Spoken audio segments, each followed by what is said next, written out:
ध्यानाभ्यास के लिए कृपया अपने नेत्रों को बंद कर लीजिए। सुख आपका स्वरूप है, आपकी संपत्ति है। जीव सुख का ही बना हुआ है, सर्वांग उसमें सुख ही भरा है। इसीलिए वह परमात्म स्वरूप है, इसी से उसकी दिव्यता है। जीव केवल सुख मात्र है। ज्ञान इंद्रियादि की पराधीनता से है, मूर्त की पराधीनता से है, वह उसका निज स्वभाव नहीं है। जीव केवल सुख मात्र है और वास्तव में उसको सुख की ही कामना है। तो ये निर्धार कीजिए अंतर्दृष्टि करके अपने स्वानुभव के बल से कि मैं अपने सिर से पैरों तक केवल सुख का बना हुआ तत्व हूँ। केवल सुख ही है मेरे में और सुख के अलावा मेरे भीतर कुछ भी नहीं है। मैं एक सुख स्वभावी हूँ और वह सुख अतीन्द्रिय है, स्वाधीन है, मूर्त के सहारे का नहीं है, वैषयिक नहीं है, पराधीन नहीं है, स्वाधीन है, प्रत्यक्ष है, इसलिए अति उत्तम है। अंतर्दृष्टि करके हम जब अपने ही सुख स्वरूप अमूर्त काया से जुड़ते हैं तो बस फिर हमको केवल सुख का ही अनुभव होता है और वही हमारी कामना भी है। तो अपने सुख की कामना की पूर्ति अपने से ही युक्त होने से होती है। उसके लिए किसी इंद्रिय ज्ञान की आवश्यकता नहीं है, किसी मूर्त पदार्थ को देखने जानने की किंचित भी आवश्यकता नहीं है। अपने से ही युक्त रहते हैं तो कर्म का संबंध मिटता है और सर्व कर्म का संबंध मिट जाने के बाद फिर अनंत काल हमको किंचित भी दुख नहीं हो सकता है। फिर अनंत काल तक हम सुख से ही जीते हैं। जब अपने को हम सुख स्वरूप निर्धारित कर लेते हैं तो फिर हम अपने से ही युक्त रहते हैं। कर्म की संधि टूटने लगती है और इस प्रकार जब अपने सुख स्वभाव से अपनी अमूर्त काया से ही जब हम निरंतर जुड़ते हैं, इसी का अभ्यास करते हैं, तो वह दिन दूर नहीं है जब सर्वांग में केवल सुख का ही अनुभव होगा। हम परमात्मा होंगे। परमात्मा होने की हमारी वांछा की पूर्ति होगी। विश्व के सर्वोच्च पद को हम पालेंगे। संसार के नाना दुखों से हम सर्वथा मुक्त होंगे। कोई रोग नहीं, कोई शोक नहीं, कोई भय नहीं, कोई क्षुधा नहीं, कोई त्रसा नहीं, कोई सर्दी नहीं, कोई गर्मी नहीं, कोई अपयश नहीं, कोई काम का भार नहीं, कोई चिंता नहीं। वह अवर्णीय सुख हमको अपने भीतर से ही प्राप्त होता है, अपने से युक्त होने से। इस प्रकार हमारी महिमा अपरंपार है। सारे समुद्रों को स्याही बनाएं और लकड़ी से कलम बनाकर सारे ही दुनिया के बराबर कागज बनाकर उस पर अपनी महिमा लिखें तो वह महिमा लिखी नहीं जा सकती है, क्योंकि वह महिमा केवल स्वानुभूत है, अपने ही अनुभव में आती है, उसका वर्णन करना संभव नहीं है। सुख भोगने की वस्तु है, उसका वर्णन नहीं हो सकता है। वचन अगोचर सुख का अनुभव हमको अपने से मिलता है, अपने सन्मुख होने से मिलता है। आनंदम ब्रह्मणो रूपम, इतना सा याद रखिए कि मेरा रूप केवल आनंद है। और जो अपने आप को ज्ञानानंद स्वभावी मानते हैं वे भटके हुए हैं, क्योंकि ज्ञान और आनंद दो विरोधी भाव हैं। ज्ञान पुद्गल के सहारे का है और आनंद अपना स्वरूप है। केवल आनंद ही हमारा रूप है। आनंदम ब्रह्मणो रूपम, मैं आनंद मात्र हूँ और आनंद ही हमको चाहिए। और ज्ञान तो परिग्रह रूप है,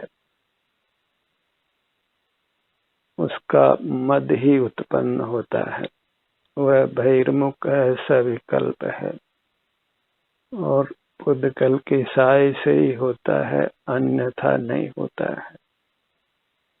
कोई माने या न माने, परमात्मा ज्ञान रहित होते हैं, उनको केवल सुख का अनुभव होता है।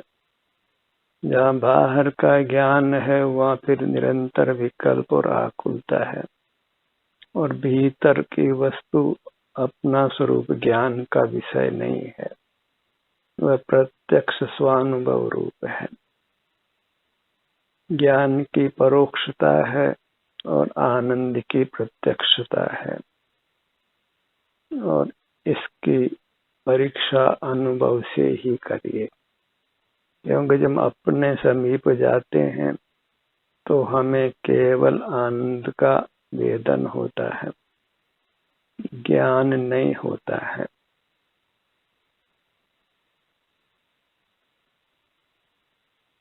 अपनी मूर्त जो महान है, तम है, मंगल रूप है, शरण रूप है, ऐसी अपनी अमूर्त काया की महिमा लेकर इसी के सन्मुख रहिए, क्योंकि यही हमारी वास्तविक निधि है। बाहर जड़ निधि का क्या करना है, वह लक्ष्मी आज तक किसी की नहीं हुई, और जड़ लक्ष्मी को पाने से चेतन सुख नहीं पाया जा सकता है। और जड़ लक्ष्मी तो पर है और अपनी मूर्त स्वयं है। परोन्मुखता में दुख है, स्वोन्मुखता में सुख है।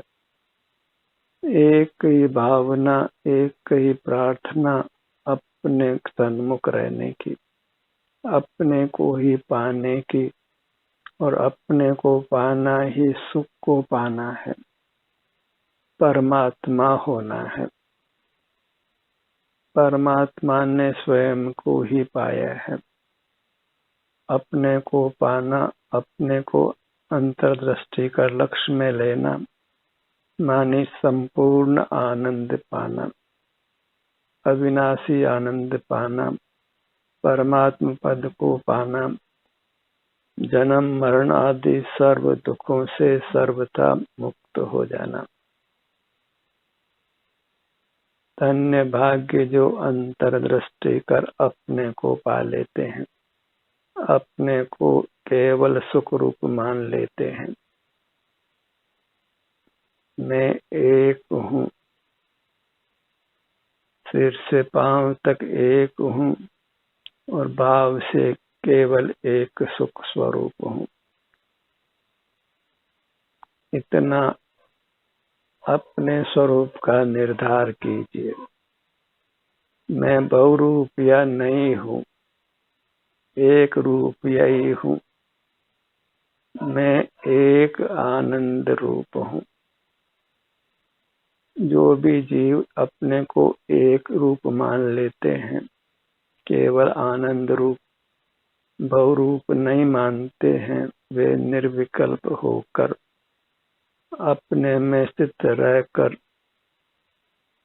केवल सुख को पाकर परमात्मा हो जाते हैं। जहाँ सुख मिलता है फिर वहाँ दुख नहीं मिलता है, क्योंकि दोनों का विलोम है। अपने पास आकर सुख मिलता है, और जो अपने पास नहीं आते, पर के पास माने मूर्त के पास जाते हैं इंद्रिय ज्ञान के द्वारा, तो मूर्त के पास सुख नहीं होने से हमको सुख नहीं मिलता है। और जब सुख नहीं मिलता है तो उसका विपरीत भाव दुख मिलता है।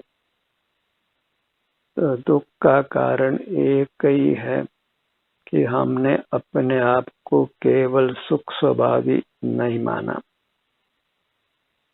नाना रूप वाला माना, अनंत धर्मों वाला माना, अनंत गुण वाला माना, तो फिर सिवाय विकल्प के कुछ भी नहीं मिलता है। एकत्व का नाश होता है। अहम एको में एक हूँ, इस सिद्धांत का उल्लंघन होता है।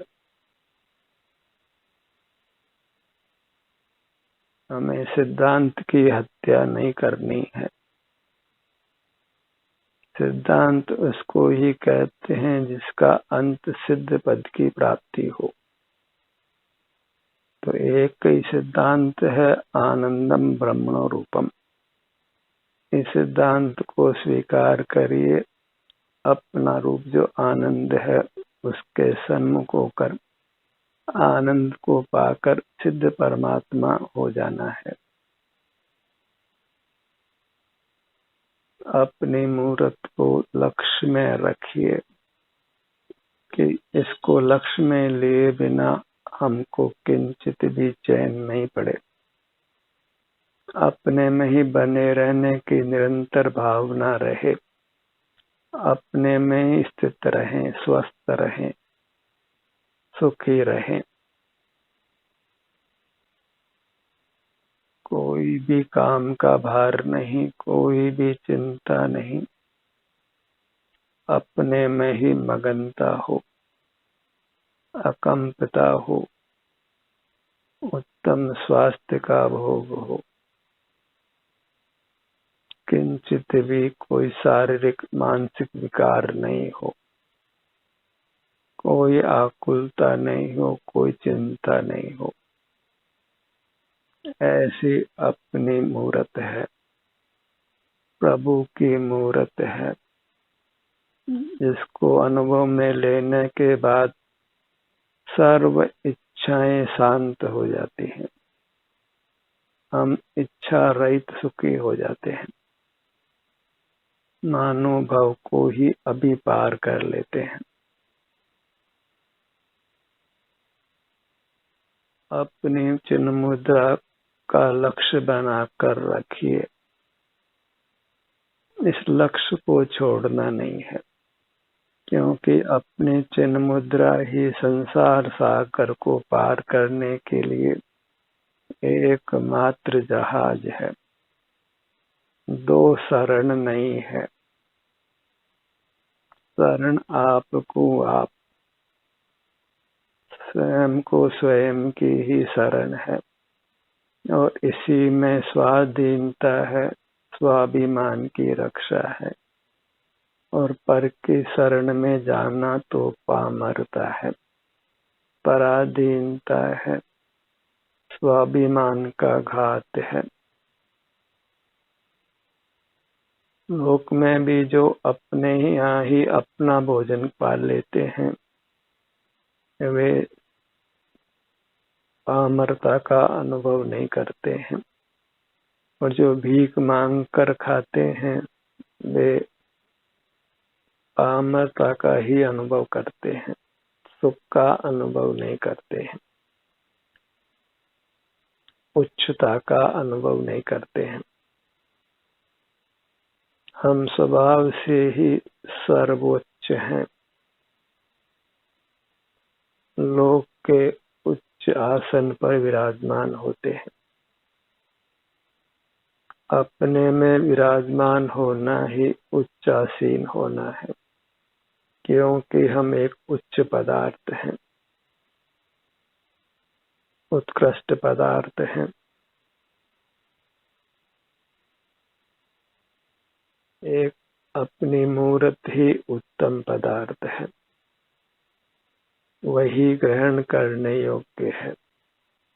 उपादेय अपनो अप्पा वै तच्चम हेयम।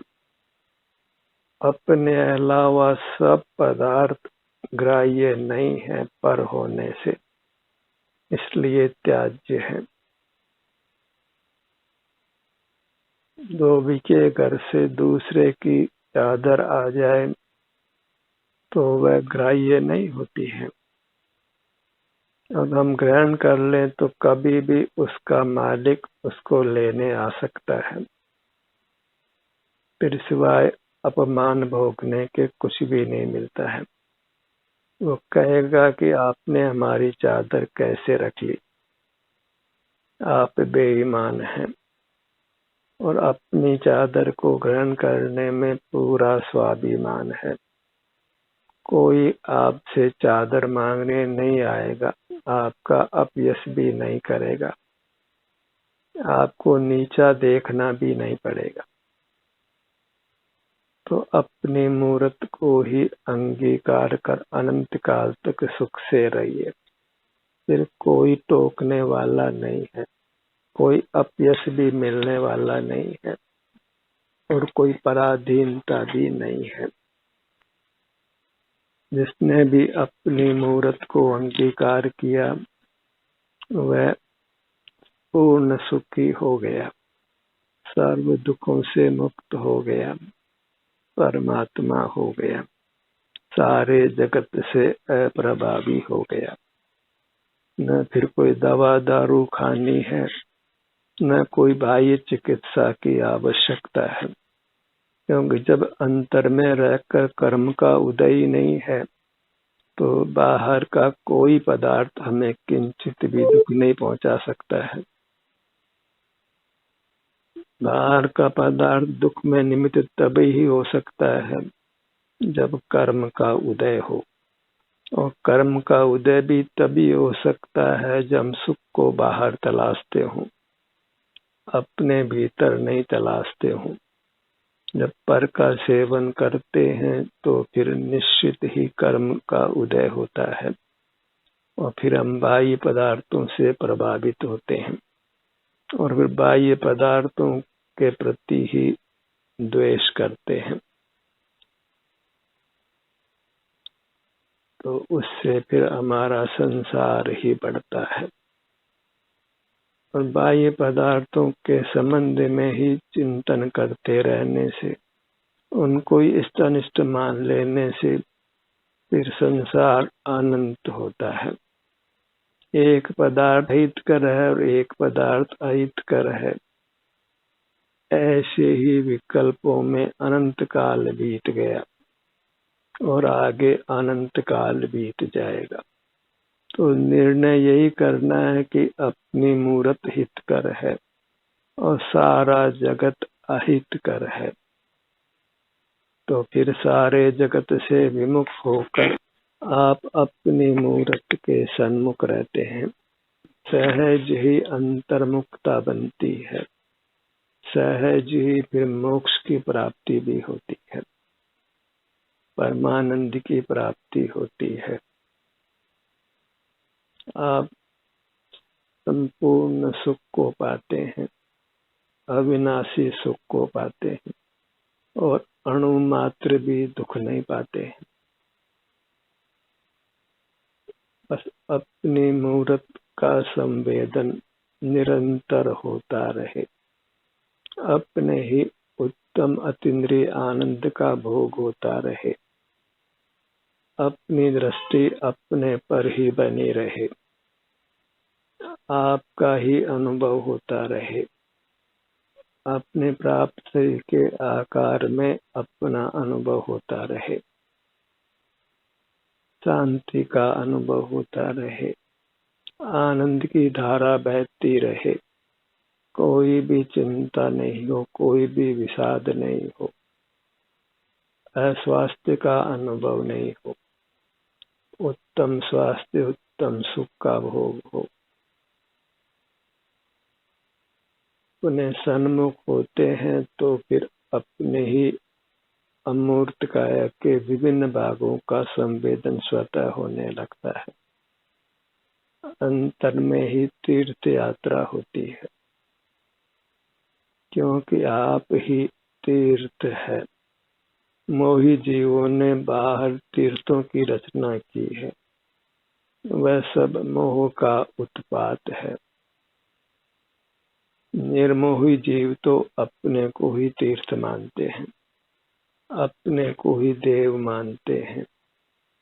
आपका आप ही देव है, आपका आप ही तीर्थ है, ये एक सिद्धांत है। स्वयं को स्वयं ही उपादेय है।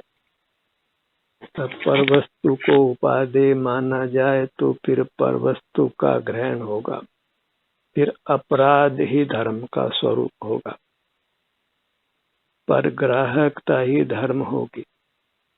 पर परग्राहकता का नाम तो चोरी है और वह एक व्यसन है जो हमको अनादि से लगा हुआ है। हम अनादि से ही चोर रहे हैं और इस चोरी के पाप से हमें अपने आप को मुक्त करना है। बाह्य विषयों का ग्रहण नहीं करना है, परोन्मुखता नहीं करनी है। मूर्त पदार्थों को देखना जानना ही उनका सेवन करना है, उनका ग्रहण करना है, और वह एक अपराध है, दंडनीय अपराध है। और उसके फल में ही हम संसार की नाना योनियों में जन्म लेते हैं। मनुष्य तो कभी अत्यंत भाग्य से ही होते हैं, अन्यथा तो लट मक्खी मच्छर आदि ही योनियों में हम रहते हैं और बहुत काल तो फिर वनस्पति काय में रहते हैं। बाहर देखो तो सर्वत्र वनस्पति की ही बहुलता है, जो केवल मूर्छा में रहती है और जीवों का भोजन बनती है। अपने ध्यान को अपने मंडल पर लाइए। जब आपको आपकी महिमा आएगी तो स्वतः ही फिर आप अपने सन्मुख रहेंगे, स्वतः ही अंतरंग में ही विचरण होगा और स्वतः ही फिर आनंद का ही भोग होगा। अपना आनंद रूप आपको मिलेगा, आपको अपना अधिकार मिलेगा। अपने ध्यान को अपने सिर के भाग पर लाइए और ये कार्य अत्यंत हर्ष से, अत्यंत प्रमोद से, रोचक भाव से करना है, क्योंकि इसके फल में हम महान आनंद को पाने वाले हैं, जो अमूल्य है,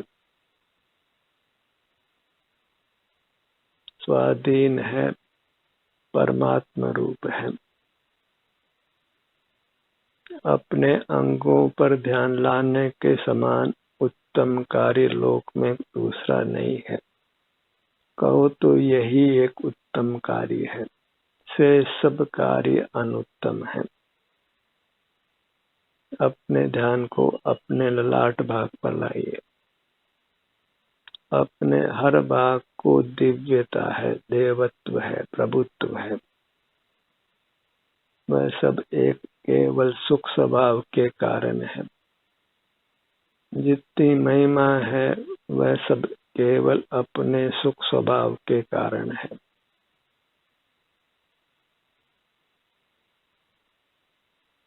आनंद ही अपना स्वरूप है। अपने ध्यान को अपने भ्रू मध्य पर लाइए।